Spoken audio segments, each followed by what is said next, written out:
Everyone, welcome back to my YouTube channel. Welcome back to another video. Hope you are good guys. आज के blog की शुरुआत में करी हूँ मॉर्निंग के 10 बजे से, और मेरा काम मॉर्निंग का ऑलमोस्ट डन हो चुका है। ब्रेकफास्ट वगैरह सब कुछ करके और अभी फ्री हो गई हूँ, और अभी दोपहर का लंच बनाना बाकी है लेकिन। और आज बाहर लगी हुई है बारिश। चलो मैं आपको दिखाती हूँ। मौसम बहुत अच्छा हुआ है। देखिए आज बाहर का मौसम, बहुत काले काले बादल लगे हुए हैं, लेकिन बारिश अभी छोटी छोटी पड़ रही है। देखिए जैसे कि वीडियो में दिख रहा होगा, छोटी छोटी बारिश हो रही है। और जानवर देखिए, मैं अभी बाहर ही बैठी हूँ। बारिश तेज़ हो गई है एकदम से। देखा, बारिश देखिए एकदम से तेज़ हो गई है। अभी काले काले बादल छाए हुए थे, ये देखिए।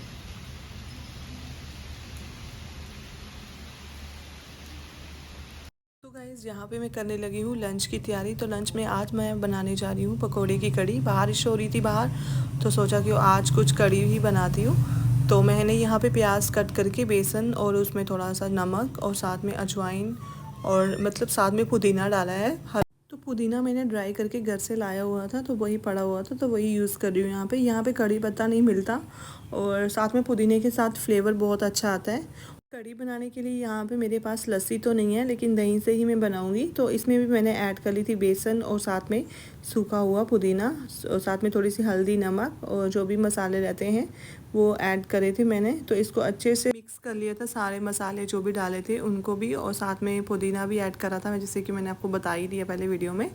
तो चलिए अब बनाते हैं। तो धीरे धीरे मैं सारे ये पकौड़े थे जो मैंने तल लिए थे, और फिर जो भी जैसे भी प्रोसेस रहता था वो कंटिन्यू करके मैंने कड़ी बना ली थी यहाँ पे।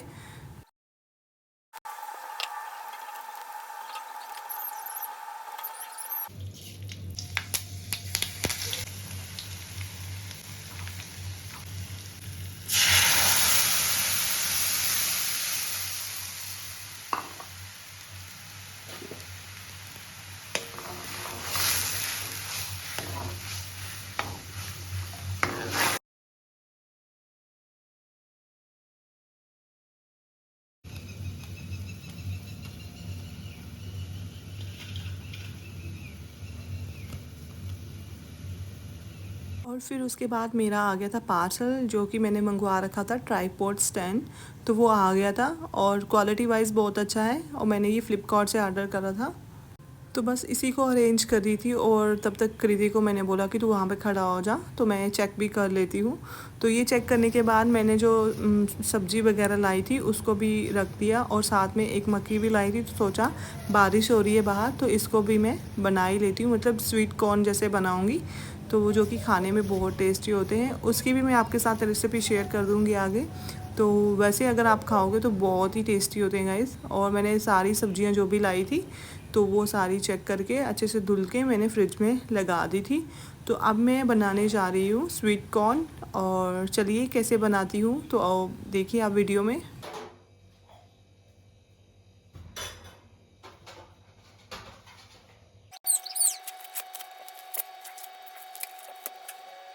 और इस मक्की को छिलने में इतनी प्रॉब्लम आई मेरे को, मतलब ये दाने निकल ही नहीं रहे थे इसके। अगर ये मक्की सूखी होती ना तो इसके दाने बड़े मज़े से निकल जाते हैं, लेकिन यार इसके तो निकल नहीं रहे थे। लेकिन घर में हम लोग इसको मतलब साबुत को ही हम लोग भून के चूल्हे पे तो वैसे ही खाते थे, लेकिन यहाँ पे चूल्हा तो नहीं है, तो मैंने गैस पे कुछ इस तरीके से बनाया है। सबसे पहले तो सारे मतलब जितने भी मक्की के दाने थे उनको ऑयल में डाल के, और फिर उसमें प्याज टमाटर जो भी रहते हैं वो डाल के, नींबू डाल के, तो बस इस तरीके से बनाया था। और ऐसे खाने में बहुत ही ज़्यादा टेस्टी होते हैं।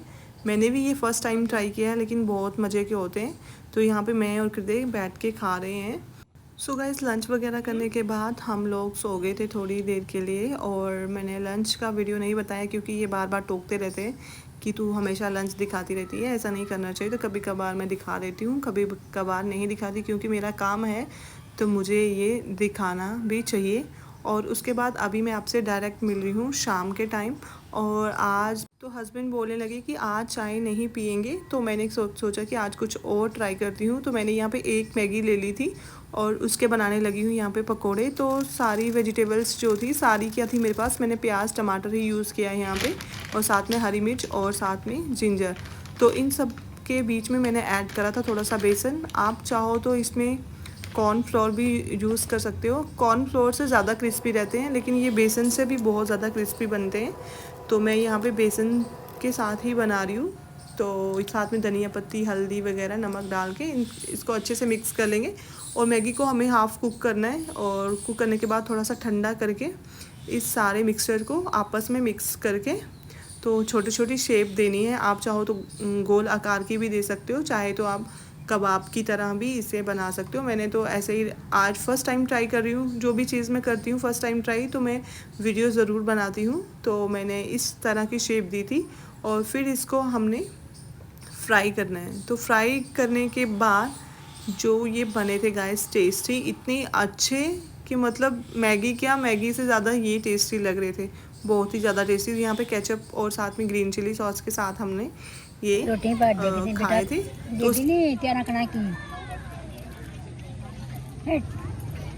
उनको लगता खाना देगी। मुझे पार्क में मिल गए थे एक आंटी, मतलब आंटी क्या दादी थे, और वो थे राजस्थान से, और मुझसे कुछ कह रहे थे, लेकिन मुझे ज़्यादा कुछ समझ नहीं आ रही थी उनकी बात। लेकिन ऐसे तो मैं समझ लेती हूँ, लेकिन जो आंटी थे वो बहुत धीरे से बोल रहे हो, और साथ शब्द लगाई, पूछा उनसे कहाँ से, कैसे, क्यों बहू के साथ यहाँ पे रह रहे हैं। तो अपनी वहाँ की गाँव की स्टोरी बताने लगे थे। का एक फ़ायदा है, मतलब अलग अलग कल्चर के लोग मिलेंगे, और उनकी लैंग्वेज भी अलग रहती है। मतलब लैंग्वेज बैरियर रहते हैं कि हम उनकी समझ नहीं सकते, वो हमारी समझ नहीं सकते, लेकिन अच्छा लगता है सबके साथ मिलजुल के रहना। तो अदरवाइज़ ऐसे घर की कमी तो फील होती है हर जगह जाके। अपना एरिया अपना ही है, हमारा जम्मू बेस्ट है, लेकिन अभी जो कंडीशन चल रही है इस टाइम पे, पिछले 3-4 दिनों से कंटिन्यूसली वहाँ पे बारिश हो रही है, और नेटवर्क भी मतलब नहीं है, नेटवर्क भी नहीं है। हम लोग यहाँ पे बैठे हैं तो घर में मतलब 4-5 जनों को मैंने फ़ोन ट्राई कर दिया है, लेकिन नहीं, मुझे पता नहीं था। फिर मैंने यहाँ पे न्यूज़ देखी तो वहाँ पे मेंशन हुआ था कि नेटवर्क भी नहीं आ रहे हैं वहाँ पे। तो इसलिए मैंने फ़ोन ट्राई किया। टेंशन भी होती है, लेकिन क्या है ना, नेचर के आगे किसी की नहीं चल सकती, और हम लोग कुछ भी नहीं कर सकते। मतलब हमें वो मौका भी नहीं देता कि हम कहीं भागें, कुछ सामान लेके भागें। तो वो जब ये चीज़ें होनी हैं तो होंगी, और होंगी भी क्यों नहीं। मतलब जम्मू हो गया और कटरा हो गया मेरी तो आवाज़ भी गई। बहुत गुस्सा आता है इन सब चीज़ों को देख के, लेकिन मतलब इतना गंद डाला ना लोगों ने वहाँ पे। तो वो मतलब इतने अच्छे अच्छे, मतलब इतने सुंदर सुंदर देव स्थान हैं, तो वो अपने आप को क्लीन तो करेंगे ना। फिर नेचर अपने तरीके से क्लीन करेगा, फिर लोगों को दिक्कत होती है, बाढ़ आई, ये वो, है ना। तो मतलब पहले अच्छे से रहो, मतलब गलत काम मत करो। मैं 3-4 साल पहले वैष्णो माता गई थी, और वहाँ पे क्या हुआ था, अर्धकुंवारी से थोड़ा ऊपर था वाशरूम, ओवरफ्लो हो रहे थे एकदम से, इतने ओवरफ्लो हो रहे थे कि मतलब जाने की हिम्मत नहीं पड़ी, और मैं वापस आ गई। और सोचो कि इतने गंद में क्या कोई देवता लोग रहना पसंद करेंगे। तुम लोग 1 मिनट के लिए नहीं खड़े हो सकते वहाँ पे जाके, तो वो क्यों रहना पसंद करेंगे, और उनको क्यों आपकी लोगों की डिस्टर्बेंस चाहिए। हम इस मामले में कुछ नहीं कह सकते, नेचर के साथ हम लोग तो ना ही हम इसे रोक सकते हैं, प्रे कर सकते हैं कि ऐसा ना हो भगवान के आगे, माता रानी के आगे।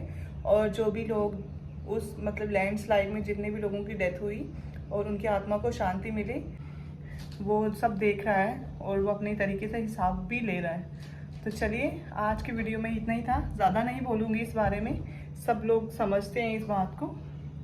तो स्पेशली कटरा के लोग, और हम जैसे जहाँ वहाँ से बिलोंग करते हैं, वो तो बहुत अच्छे से जानते हैं। और कुछ कुछ लोग ही वहाँ पे रेगुलर जो हैं वो जाते होंगे, मतलब हमारे वहाँ के तो बहुत कम जाते हैं। मैं अपने घर की बात कर रही हूँ, तो हमारे कुछ मेंबर ऐसे भी हैं जो वहाँ पे कभी नहीं गए हुए हैं। आज खुद का ओपिनियन यही है कि कहीं भी जाओ, आप किसी भी यात्रा में जाओ तो एक बार जाओ, उसके बाद मत जाओ, और घर से ही आप उस भगवान को याद कर सकते हो। ज़रूरी नहीं है कि वहाँ पे जाके ही वो आपकी सुनेंगे, वो हर जगह से आपकी सुनते हैं।